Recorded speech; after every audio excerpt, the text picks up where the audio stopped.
Dites-lui que c'est mon petit-fils quand il arrivera, murmura la dame aveugle à côté de moi, ses doigts pâles serrant mon poignet avec une force surprenante. J'étais assis sur ce banc glacé de l'hôpital, encore tremblant à cause de la pluie qui m'avait trempé pendant que je courais jusqu'ici. Ma femme Linda m'avait chassé de la maison 3 heures plus tôt, criant que j'étais un raté, qu'à 62 ans, je n'étais qu'un poids mort qu'elle ne pouvait plus supporter. « Prenez une chambre d'hôtel et ne revenez pas », furent ses derniers mots avant de jeter ma valise sur le trottoir. La dame à côté de moi ne devait pas avoir plus de 70 ans, mais elle dégageait une étrange autorité.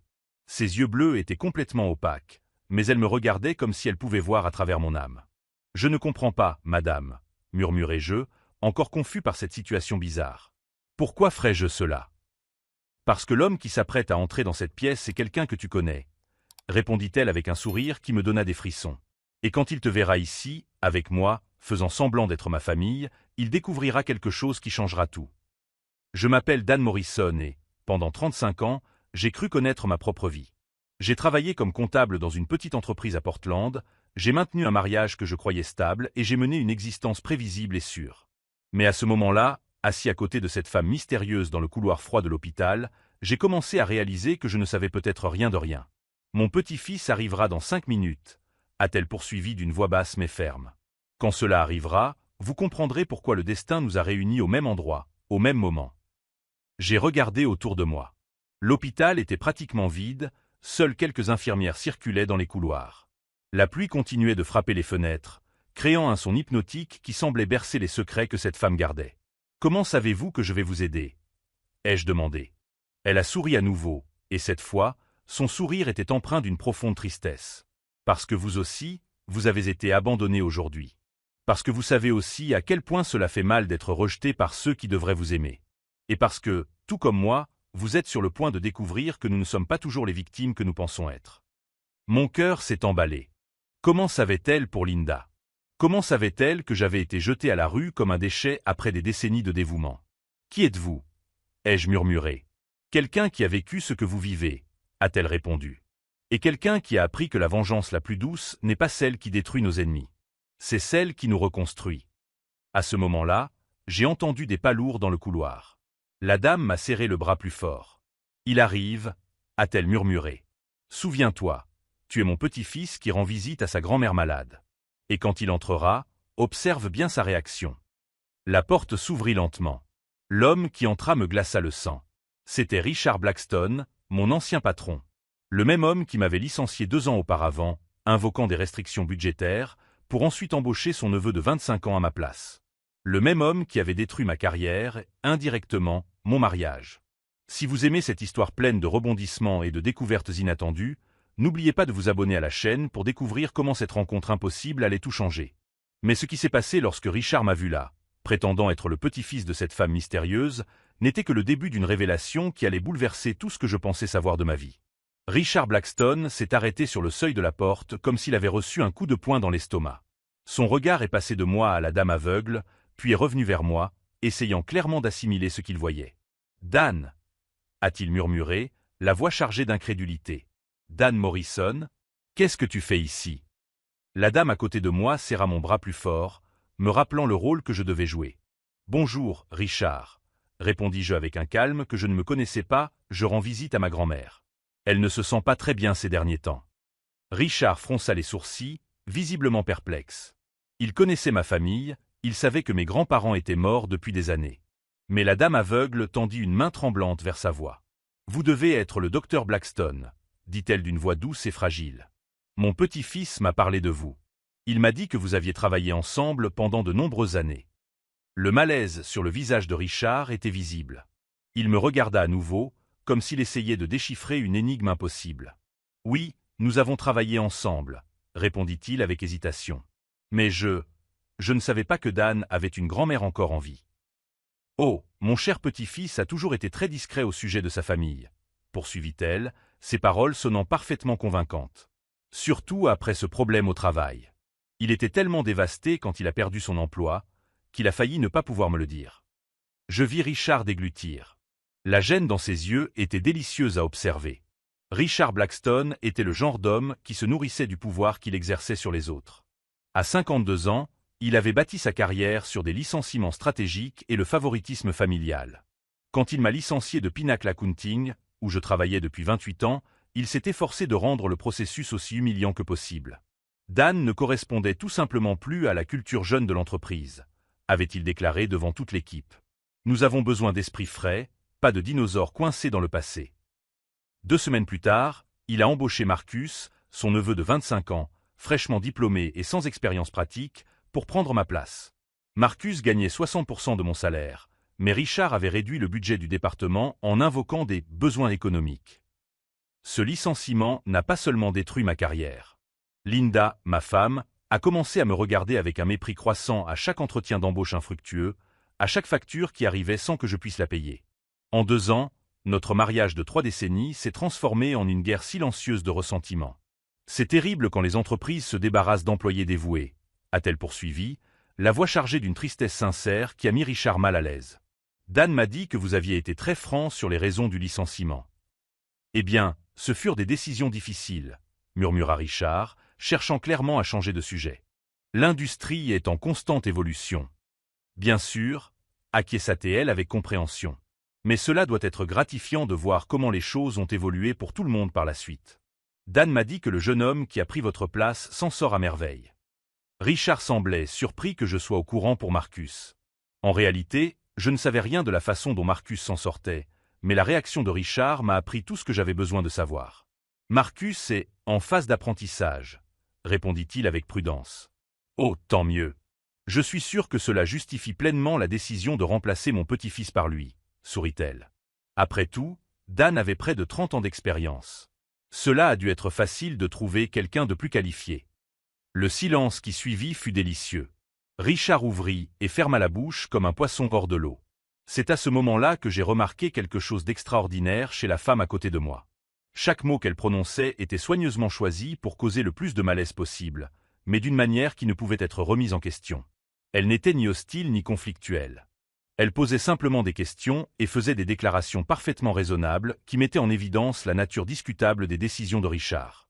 En fait, a dit Richard en s'éclairant la gorge, je dois parler au médecin du traitement de ma mère. C'était intéressant de te voir, Dan. Ta mère est malade? A demandé la dame avec une inquiétude sincère. Oh, mon cœur se brise pour les familles qui traversent des moments difficiles. Dan et moi le comprenons très bien, n'est-ce pas, chérie? Elle m'a regardé avec ses yeux opaques qui semblaient en quelque sorte voir à travers mon âme. Oui, grand-mère, ai-je répondu, ma voix semblant plus ferme que je ne l'aurais souhaité. Nous comprenons exactement ce que c'est que de voir des personnes qui nous sont chères devenir vulnérables. Richard me lança un regard pénétrant, comme s'il essayait de découvrir s'il y avait un sens caché dans mes paroles.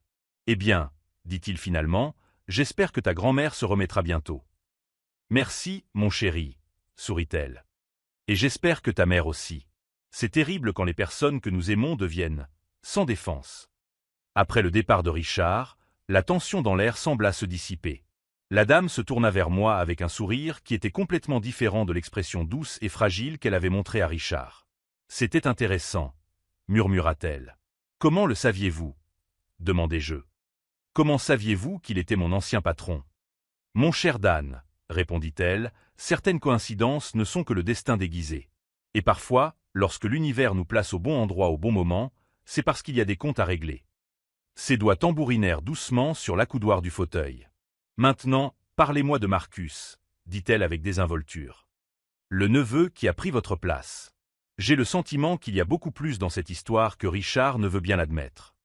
Je la regardai avec un mélange d'admiration et de prudence. Qui que fût cette femme, elle venait de me donner une démonstration magistrale de la manière de désarmer quelqu'un à l'aide de mots soigneusement choisis. Mais ce qui m'intriguait le plus, c'était la certitude grandissante que notre rencontre n'était pas fortuite. Et si elle savait pour Richard, pour Marcus, pour mon licenciement, que savait-elle d'autre? Et surtout, que comptait-elle faire exactement de ces informations? La révélation concernant Marcus m'avait fait l'effet d'un coup de poing dans l'estomac. Au cours des 2 heures qui suivirent, assis dans ce couloir d'hôpital aux côtés de cette mystérieuse dame, je découvris des détails sur mon ancienne entreprise qui me firent bouillir le sang. Elle savait des choses que seul un initié pouvait savoir. Marcus Blackstone n'a pas tenu 6 mois à son poste, m'a-t-elle dit d'une voix calme qui contrastait avec la bombe qu'elle venait de lâcher. 3 gros clients ont annulé leur contrat en raison d'erreurs de calcul grossières. L'entreprise a perdu environ 200 000 $. Ma gorge s'est asséchée. 200 000 $. J'avais passé 28 ans à construire des relations avec ses clients, en veillant à ce que chaque virgule, chaque chiffre, chaque délai soit respecté à la lettre. En 6 mois, Marcus avait détruit des décennies de travail. « Comment savez-vous cela » ai-je demandé, la voix à peine audible. Elle a souri, avec cette même expression énigmatique qu'elle avait utilisée avec Richard. « Mon cher Dan, quand on perd la vue, on développe d'autres sens. Et parfois, ces sens incluent la capacité d'entendre des conversations que les gens pensent avoir en privé. » C'est alors que j'ai commencé à comprendre. Richard n'était pas à l'hôpital pour rendre visite à n'importe quel patient. Il était là pour rendre visite à quelqu'un d'assez proche pour que les tensions familiales et professionnelles se répandent dans les conversations au chevet du lit. « Ta mère est hospitalisée ici, n'est-ce pas » ai-je demandé. Dorothy Blackstone, chambre 312. Problème cardiaque. Et quand un homme est stressé, inquiet pour sa mère malade et confronté à une crise financière dans son entreprise, il a tendance à parler plus fort qu'il ne le devrait au téléphone dans les couloirs. J'ai senti un mélange de satisfaction et de colère monter en moi. Richard m'avait licencié pour favoriser son neveu incompétent, détruisant ma carrière et mon mariage au passage. Mais la justice poétique se révélait. Cette décision lui coûtait cher à lui aussi. « Il y a plus », a-t-elle poursuivi, sa voix se réduisant à un murmure complice. 3 auditeurs fédéraux sont venus dans l'entreprise la semaine dernière. Il semble que certains rapports fiscaux présentés ces derniers mois contenaient des divergences. Mon cœur s'est emballé. Je connaissais ces rapports. J'avais créé les modèles, établi les protocoles, formé toute l'équipe aux normes fédérales requises. Si Marcus les avait modifiés sans en comprendre les implications. De combien de divergences parlons-nous ai-je demandé, même si je soupçonnais déjà la réponse. Suffisamment pour transformer un audit de routine en une enquête fédérale. J'ai fermé les yeux et me suis appuyé contre le mur. Pendant 2 ans, je m'étais reproché d'avoir perdu mon emploi, me demandant si j'étais vraiment un « dinosaure », comme Richard l'avait dit. Linda avait martelé cette insécurité chaque jour, me rappelant que j'étais trop vieux et déconnecté du monde moderne. Mais ce n'était pas vrai. Je n'avais pas perdu mon emploi par incompétence. Je l'avais perdu parce que Richard avait privilégié le népotisme plutôt que les qualifications, et maintenant toute son entreprise en payait le prix. « Pourquoi me racontez-vous tout cela » ai-je demandé. Elle s'est tournée vers moi, ses yeux opaques semblant voir directement dans mon âme. « Parce que je reconnais le son d'un homme qui a été injustement brisé. Et parce que je crois que certaines personnes méritent une seconde chance d'écrire leur propre histoire. » Ces mots ont résonné dans le couloir vide. Pendant 2 ans, je n'avais été qu'une victime, acceptant passivement tout ce qui m'était arrivé. Mais en étant là, en découvrant que mon licenciement avait été encore plus injuste que je ne l'avais imaginé, quelque chose a commencé à changer en moi. « Une audience disciplinaire est prévue la semaine prochaine », a-t-elle poursuivi. Le conseil d'administration de Pinnacle Accounting va décider s'il destitue Richard de son poste de président. Ils envisagent de convoquer d'anciens employés pour témoigner sur des pratiques d'embauche douteuses. Mon esprit s'est mis à tourner à toute vitesse. S'il y avait une enquête sur les pratiques d'embauche, mon licenciement serait examiné. Les dossiers montreraient que j'avais été remplacé par quelqu'un de nettement moins qualifié, qui avait causé des pertes massives à l'entreprise. M'ont-ils convoqué pour témoigner ? Demandai-je. Pas encore. Mais si quelqu'un contactait le conseil d'administration en mentionnant disposer d'informations pertinentes sur la gestion du personnel et les pratiques fiscales, eh bien, il serait très intéressé. Je la regardais avec un mélange d'admiration et de prudence. Cette femme ne me fournissait pas seulement des informations. Elle me donnait une arme. « Vous voulez que je poursuive l'entreprise en justice ? Je veux que vous retrouviez votre dignité, » répondit-elle fermement. Richard Blackstone a détruit votre carrière pour favoriser un parent incompétent. Cela a causé du tort non seulement à vous, mais aussi à toute l'entreprise, à ses employés et aux clients qui faisaient confiance à la qualité du travail. Elle fit une pause, laissant ses mots faire leur effet. Parfois, Dan, la justice n'est pas une question de vengeance. Il s'agit de corriger ce qui a été corrompu. À ce moment-là, j'ai ressenti quelque chose que je n'avais pas éprouvé depuis 2 ans, l'espoir. Pas le vague espoir que les choses s'amélioreraient comme par magie, mais l'espoir concret que je pouvais faire quelque chose pour changer ma situation. De quoi aurais-je besoin pour contacter le conseil d'administration ? Ai-je demandé. Des documents, des correspondances. Tout ce qui montre que vous avez été traité injustement ou qui soulève des questions sur la compétence de votre remplaçant. Mon esprit est revenu au jour de mon licenciement. Richard avait été si confiant, si dédaigneux, qu'il n'avait pas pris la peine de me surveiller pendant que je vidais mon bureau. J'avais été méticuleux tout au long de ma carrière, conservant des copies de tout. Email, évaluation de performance, correspondance avec les clients, même des enregistrements de certaines réunions où j'avais exprimé des inquiétudes concernant les directives fiscales. Tout était dans une boîte dans mon ancien bureau à domicile. Une boîte que Linda m'avait ordonné de jeter, mais que j'avais secrètement conservée dans le grenier de mon frère. J'ai des documents, ai-je dit, ma voix plus ferme qu'elle ne l'avait été depuis des mois. Elle a souri, et cette fois, son expression reflétait quelque chose que je n'avais jamais vu auparavant, de la fierté. « Je savais que vous les aviez », a-t-elle murmuré. « Les hommes comme vous gardent toujours des traces. Cela fait partie de leur nature méticuleuse qui les rend bons dans ce qu'ils font. » Nous sommes restés silencieux pendant quelques minutes. Dans le couloir, les infirmières se pressaient, les machines bipaient, la vie et la mort dansaient leur danse éternelle. Mais en moi, quelque chose avait fondamentalement changé. Pendant 2 ans, je m'étais considéré comme une victime de la modernisation des entreprises, un dinosaure mis au rebut par un monde qui n'avait plus besoin de moi. Mais la vérité était beaucoup plus simple et beaucoup plus révoltante. J'avais été mis au rebut à cause du népotisme, remplacé par l'incompétence et abandonné pour porter le chapeau des problèmes qui avaient suivi. « Il y a encore une chose que vous devriez savoir, » dit la dame, me tirant de mes pensées. « Quoi ? Dorothy Blackstone, la mère de Richard, a été ma meilleure amie pendant 40 ans. Avant de tomber malade, elle m'a fait part de ses inquiétudes concernant les affaires de son fils. Elle n'a jamais approuvé la façon dont il vous a licencié. » Ma mâchoire s'est affaissée. La mère de Richard ? Mon esprit a essayé d'assimiler cette révélation. Est-elle consciente? Peut-elle parler? Parfois. Les médecins disent qu'il ne lui reste que quelques jours, peut-être une semaine. Mais dans ces moments de lucidité, elle exprime beaucoup de regrets concernant les décisions prises par son fils. Une idée a commencé à germer dans mon esprit. Une idée qui m'a fait me sentir à la fois coupable et plein d'espoir. Pensez-vous qu'elle accepterait de me parler? Elle est restée silencieuse pendant un long moment. Quand elle a finalement répondu, sa voix avait une gravité que je n'avais pas remarquée auparavant. « Dan, certaines conversations changent tout. Et certaines occasions ne se présentent qu'une seule fois. Si vous voulez des réponses, si vous voulez tourner la page, ou si vous voulez avoir la chance d'entendre la vérité de la bouche de quelqu'un qui connaît Richard mieux que quiconque au monde. » Elle n'a pas terminé sa phrase. Elle n'en avait pas besoin. J'avais compris. Au cours des 24 heures suivantes, j'aurai l'occasion de parler à la seule personne au monde qui pourrait non seulement confirmer l'injustice de ce qui m'était arrivé, mais aussi potentiellement fournir des informations qui transformeraient complètement mon dossier contre Richard. Mais cela signifiait aussi confronter une femme mourante au péché de son fils. Cela signifiait utiliser son repentir comme une arme contre lui. Je regardais la vieille dame aveugle à mes côtés, cette étrange ange gardienne qui était apparue dans ma vie au moment où j'en avais le plus besoin. « Comment puis-je savoir que je peux vous faire confiance ?» lui ai-je demandé. Elle a souri, et cette fois, son expression était plus douce que je ne l'avais jamais vue. Parce que, mon cher Dan, quand vous n'avez plus rien à perdre, la seule chose qui reste est la vérité. Et la vérité trouve toujours un moyen de se révéler. C'est à ce moment-là que j'ai pris une décision qui allait tout changer.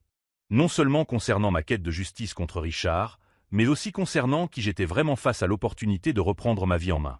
Mais avant de pouvoir répondre, avant de pouvoir m'engager dans la voie qu'elle m'offrait, j'ai entendu des pas familiers dans le couloir. Richard revenait. Et cette fois, il n'avait pas l'air content du tout. Richard est revenu dans le couloir d'un pas lourd, avec une expression que je n'avais jamais vue auparavant. Ce n'était plus le malaise gêné de notre première conversation.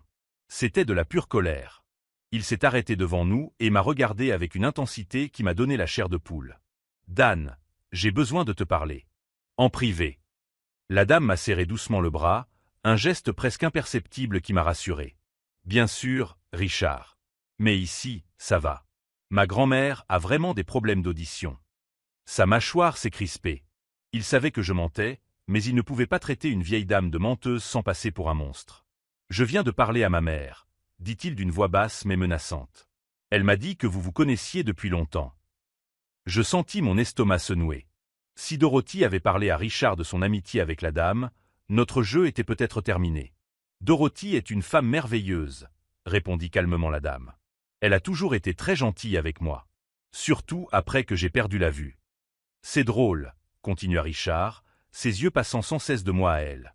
Elle a également mentionné certaines préoccupations concernant des décisions que j'ai prises récemment dans l'entreprise. L'atmosphère était tendue.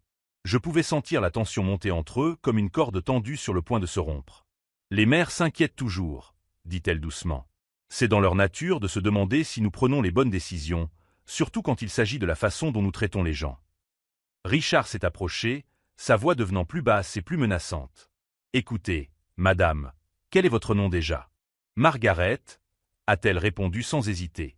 « Margaret Porter. »« Margaret. Je ne sais pas à quel petit jeu vous essayez de jouer tous les deux, mais je ne suis pas né de la dernière pluie.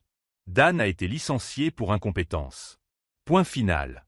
Et s'il essaie d'utiliser une dame malade pour une sorte de chantage ou de manipulation? Richard, l'interrompis-je, ma voix plus ferme que prévu. Tu accuses ta grand-mère de participer à une quelconque manigance? Il s'arrêta, réalisant le piège que je lui avais tendu. Tout ce qu'il dirait maintenant ressemblerait à une attaque contre une vieille dame aveugle. Je n'accuse personne de quoi que ce soit, murmura-t-il. Je dis simplement que des coïncidences comme celle-ci sont suspectes. Suspectes? Répéta Margaret, sa voix trahissant une note de surprise blessée. Mon cher, je suis venu rendre visite à Dorothy parce qu'elle est ma plus vieille amie. Et j'ai amené mon petit-fils avec moi parce qu'il traverse une période difficile. Si cela vous semble suspect. Elle ne termina pas sa phrase, mais laissa le poids de l'implication flotter dans l'air.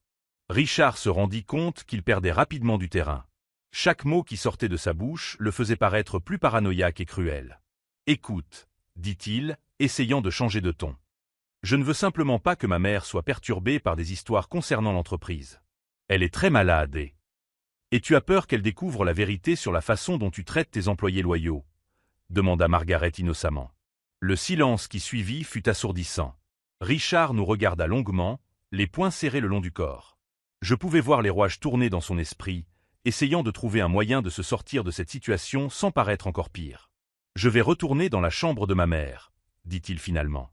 « Et j'espère que quand je reviendrai, vous aurez trouvé un autre endroit pour tenir votre réunion de famille. » Après son départ, Margaret se tourna vers moi avec un sourire à la fois triomphant et inquiet. « Il a peur, » murmura-t-elle.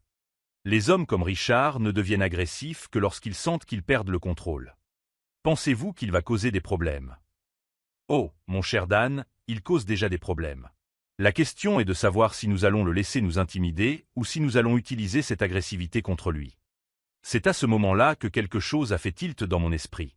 Pendant 2 ans, j'avais laissé l'humiliation et la honte me paralyser. Mais voir Richard essayer si désespérément de garder le contrôle de la situation m'a fait comprendre une chose.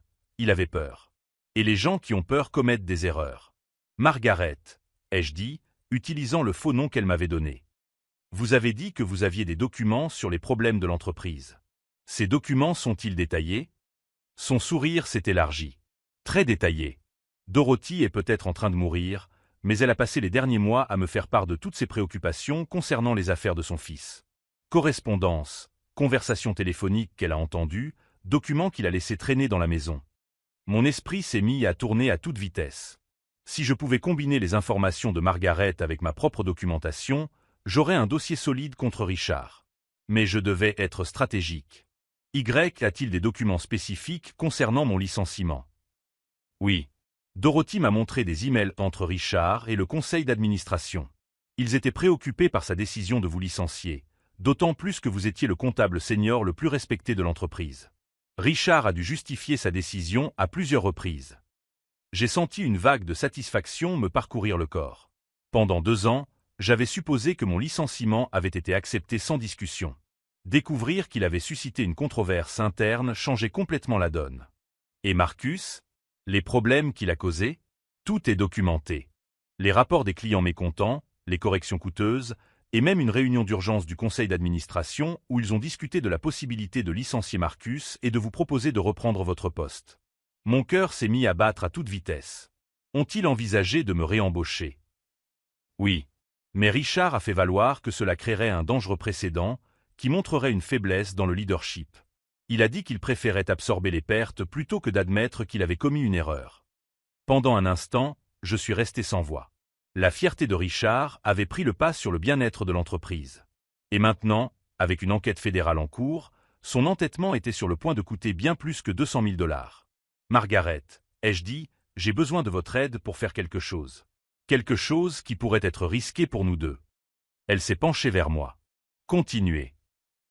Je veux enregistrer une conversation avec Dorothy.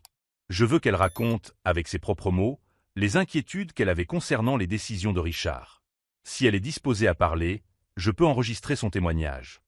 Margaret resta silencieuse pendant un long moment. « Elle est très faible », a-t-elle finalement dit. « Et Richard va bientôt revenir. Alors nous devons agir maintenant. » Elle a lentement acquiescé. « Tu es sûr de vouloir faire ça, Dan ? Une fois que nous nous serons engagés dans cette voie, il n'y aura plus de retour en arrière possible. Richard se battra de toutes ses forces. » Je regardais dans le couloir, dans la direction où Richard avait disparu. Je pensais à Linda me jetant à la rue, à 2 ans de refus d'emploi, à des nuits blanches à me demander si j'étais vraiment l'échec que tout le monde semblait penser que j'étais. J'en ai assez d'être une victime, ai-je dit. Il est temps de riposter. Margaret a souri, et cette fois, son expression reflétait ce que j'ai reconnu comme de la fierté maternelle. Alors allons parler à Dorothy. Mais avant. Elle a sorti un petit enregistreur numérique de sa poche. J'ai toujours été prête pour cette conversation. La question était de savoir si tu serais prêt à entendre les réponses. Si vous suivez ce parcours vers la justice et la découverte, n'oubliez pas de vous abonner à la chaîne, car ce que Dorothy Blackstone était sur le point de révéler allait changer non seulement mon destin, mais aussi l'avenir de tous ceux qui avaient été lésés par l'arrogance de son fils. Nous nous sommes dirigés vers la chambre 312, chaque pas nous rapprochant des réponses que je cherchais depuis 2 longues années. Mais nous rapprochant aussi d'une confrontation qui allait tout changer à jamais. Car parfois, la différence entre la justice et la vengeance ne réside pas dans les actions que nous entreprenons, mais dans le moment où nous décidons enfin de ne plus accepter l'injustice en silence. La chambre 312 était plongée dans une douce pénombre lorsque nous sommes entrés. Dorothy Blackstone semblait minuscule dans son lit d'hôpital, son corps frêle disparaissant presque entre les draps blancs. Mais lorsque Margaret a murmuré son nom, ses yeux se sont ouverts avec une clarté surprenante. « Margaret, ma chère amie », murmura Dorothy d'une voix rauque mais ferme. « Tu es venue. J'ai amené quelqu'un avec moi, » dit gentiment Margaret en guidant ma main vers celle de Dorothy. « Voici Dan Morrison. » Dorothy serra ma main avec une force inattendue. Ses yeux m'étudièrent un instant avant de s'écarquiller de reconnaissance. « Le comptable, » soupira-t-elle. « Oh, mon cher Dan. Richard m'a parlé de vous tant de fois. Toujours avec tant de culpabilité. » Mon cœur se mit à battre à toute vitesse. « De la culpabilité ? Dorothy, » dit Margaret doucement, « Dan est venu parce qu'il a besoin de connaître la vérité. Sur ce qui s'est réellement passé dans l'entreprise. Pourquoi Richard l'a licencié ?» Dorothy ferma les yeux un instant, comme pour rassembler ses forces. Lorsqu'elle les rouvrit, il reflétait une détermination qui contrastait avec sa fragilité physique. « Allume le magnétophone, Margaret. Il est temps que Richard assume les conséquences de ses choix. » Margaret activa discrètement le petit enregistreur numérique. Le silence dans la pièce était pesant, interrompu seulement par le bip régulier des moniteurs cardiaques. « Dan, » commença Dorothy, la voix plus forte, « mon fils t'a licencié parce que tu as refusé de falsifier les rapports fiscaux pour couvrir les pertes causées par Marcus. » Le sol sembla se dérober sous mes pieds. J'ai refusé de falsifier des rapports ? 3 semaines avant ton licenciement, Richard t'a demandé d'ajuster certains chiffres dans les rapports trimestriels. Tu as répondu que tu ne pouvais pas compromettre ton intégrité professionnelle, qu'il y avait des lois fédérales en jeu. Les souvenirs ont commencé à me revenir en masse. La réunion dans le bureau de Richard, son langage étrangement vague sur la flexibilité comptable, ma réponse ferme sur les normes éthiques. J'avais interprété tout cela comme une discussion théorique sur les méthodologies. Il ne pouvait pas vous licencier pour avoir refusé des activités illégales sans s'exposer, a poursuivi Dorothy. Il a donc inventé le récit de la modernisation de l'entreprise. Il a dit au conseil d'administration que vous résistiez au changement, que vous ne vous adaptiez pas au nouveau système. Mais il y avait plus, dit-elle en s'interrompant pour tousser. Richard détournait des fonds de l'entreprise depuis 2 ans, créant des consultants fantômes pour drainer les ressources. Sans le savoir, vous vous rapprochiez trop de la vérité dans vos analyses mensuelles. Margaret m'a lancé un regard significatif. Je tremblais, non pas de peur, mais d'une colère grandissante qui mêlait indignation et soulagement. Mon licenciement n'était pas lié à mon incompétence. Il était lié à mon intégrité. Dorothy, dis-je d'une voix à peine maîtrisée, avez-vous des preuves de cela ? À la maison, dans le bureau de Richard, il y a un tiroir fermé à clé où il garde tout. De faux contrats, des virements bancaires, de la correspondance. Même des enregistrements de conversations compromettantes. C'est à ce moment-là que la porte s'ouvrit brusquement. Richard est entré comme une tornade, ses yeux passant rapidement de moi à Margaret, puis au magnétophone dans ses mains, et enfin à sa mère. « Que se passe-t-il ici » a-t-il rugi. Dorothy ne semblait pas intimidée. Au contraire, la présence de son fils semblait la renforcer. Je dis la vérité, Richard. Quelque chose que tu aurais dû faire depuis longtemps. Maman, tu délires. Les médicaments te font perdre la tête. Je ne perds pas la tête, l'interrompit Dorothy avec une fermeté surprenante. Je sais exactement ce que tu as fait à Dan, à l'entreprise, aux clients.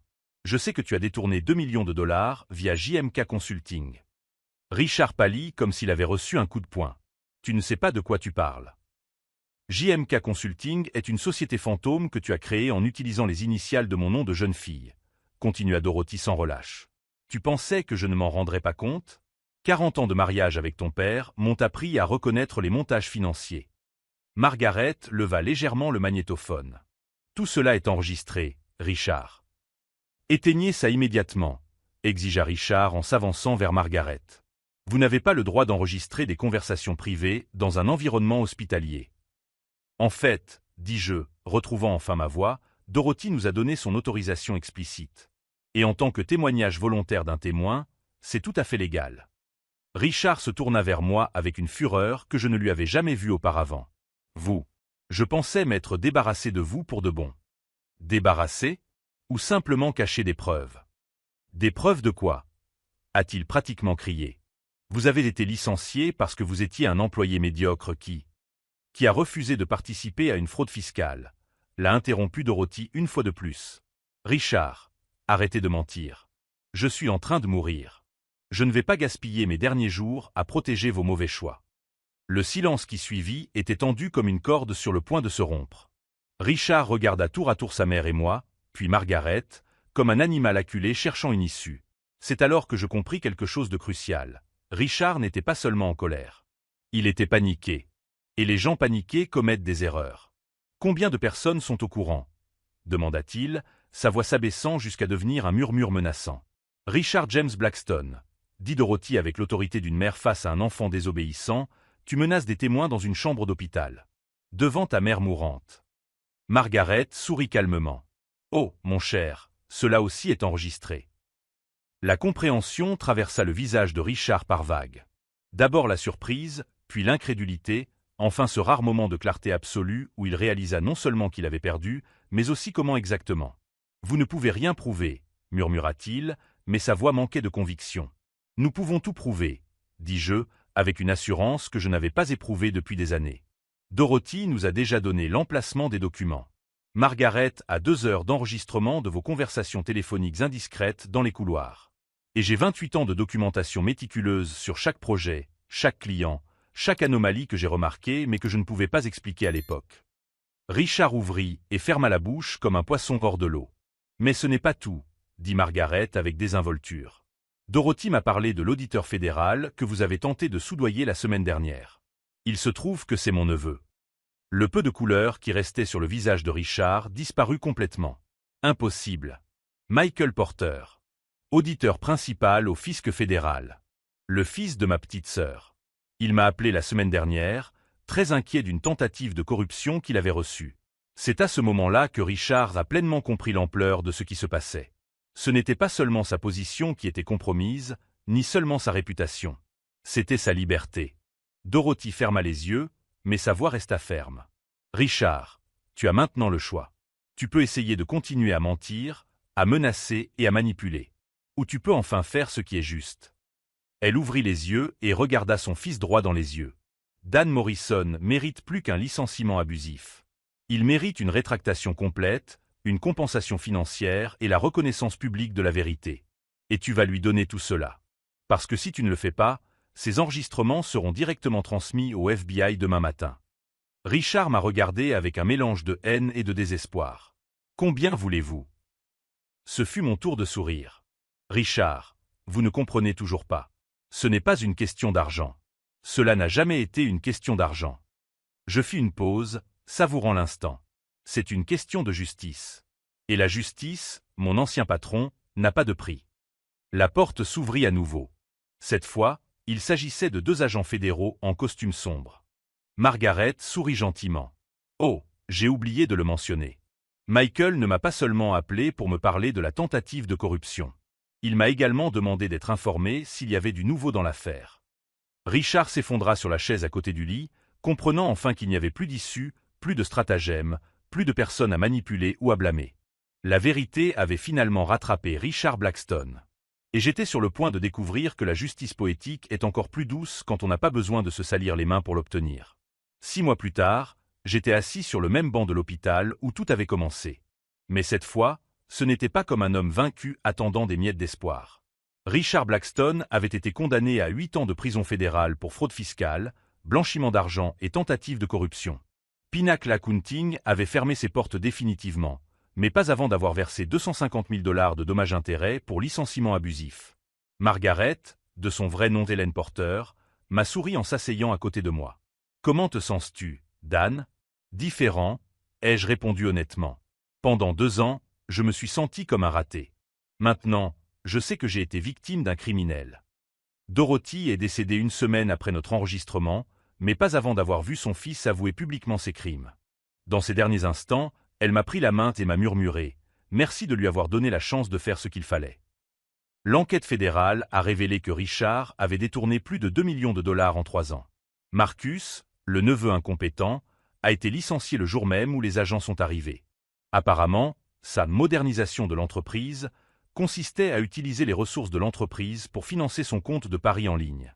Linda avait essayé de revenir lorsqu'elle avait appris l'existence de l'indemnité, mais quelque chose d'essentiel avait changé en moi. La femme qui m'avait chassé de la maison parce que je n'étais pas assez viril voulait maintenant que je lui pardonne parce que j'avais montré ma véritable force. « Ça ne marche pas comme ça », lui ai-je dit lorsqu'elle s'est présentée à ma porte. « Tu m'as abandonné quand j'avais le plus besoin de soutien. Maintenant, je n'ai plus besoin de ton approbation. » Avec une partie de l'indemnité, j'ai créé ma propre société de conseil en comptabilité. Je me suis spécialisé dans l'aide aux petites entreprises familiales pour éviter exactement le type de corruption qui m'avait presque détruit. En 9 mois, j'avais 15 employés et une liste d'attente de clients. Mais le plus grand changement n'était pas financier. Il était émotionnel. « Hélène », ai-je dit, en utilisant son vrai nom. « Pourquoi m'avez-vous vraiment aidé ce jour-là » Elle est restée silencieuse un moment, ses mains pâles posées sur sa canne. « Parce que j'ai reconnu en vous quelque chose que j'avais perdu il y a des années. Une dignité silencieuse. Une force sans arrogance. Et parce que certaines injustices sont si évidentes que les ignorer revient à se rendre complice. » Elle s'est tournée vers moi. « Mais surtout parce que vous ne cherchiez pas à vous venger, Dan. Vous cherchiez la vérité. Et la vérité, contrairement à la vengeance, apporte toujours la croissance. » Dorothy m'avait laissé une dernière lettre, que Hélène m'a remise ce jour-là. Elle disait « Dan, mon fils a confondu pouvoir et caractère. Vous m'avez montré la différence. Merci d'avoir fait preuve d'intégrité alors qu'il aurait été plus facile de céder. Le monde a besoin de plus d'hommes comme vous. » Il y a 3 semaines, j'ai reçu un appel inattendu. C'était Michael Porter, l'auditeur fédéral. 3 autres entreprises avaient été identifiées comme ayant mis en place des stratagèmes similaires à celui de Richard, et ils avaient besoin de quelqu'un avec mon expérience pour les aider dans leurs enquêtes. « Vous avez une réputation unique, » m'a-t-il dit. « Vous êtes quelqu'un qui non seulement comprend les chiffres, mais qui ne peut pas être corrompu. » J'ai accepté le poste de consultant. Pas pour l'argent, mais parce que j'avais enfin trouvé ma vocation. Protéger les personnes honnêtes contre les prédateurs comme Richard. Hélène s'est levée pour partir, mais m'a donné un dernier conseil avant de partir. « Dan, la différence entre la justice et la vengeance ne réside pas dans le résultat. Elle réside dans l'intention. Vous n'avez jamais voulu détruire Richard pour le plaisir.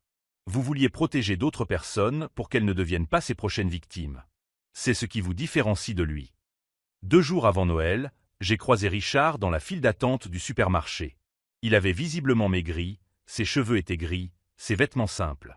Quand il m'a vu, ses épaules se sont affaissées. « Dan » a-t-il murmuré. « Je veux que tu saches que… » « Richard » l'ai-je interrompu gentiment. « Tu as déjà payé le prix. » Et j'ai tourné la page. C'est la seule conversation que nous avons besoin d'avoir. Il a acquiescé et a continué à avancer dans la file d'attente, son panier contenant uniquement des produits de première nécessité. Ce soir-là, j'ai appelé mon frère et je lui ai dit quelque chose que je n'avais pas dit depuis des années. « Tu sais quoi ? Je suis vraiment heureux. » Si vous suivez ce parcours de dépassement de soi et de transformation, abonnez-vous à la chaîne et partagez dans les commentaires un moment où vous avez choisi la vérité plutôt que la vengeance. Vos histoires inspirent d'autres personnes à trouver la force dans l'adversité. Aujourd'hui, 5 ans après cette rencontre à l'hôpital, je dirige l'un des cabinets de conseil en éthique d'entreprises les plus respectés de l'État. Hélène et moi nous parlons chaque semaine. Richard, d'après ce que j'ai entendu, travaille comme comptable dans une petite ville et vit honnêtement pour la première fois depuis des décennies.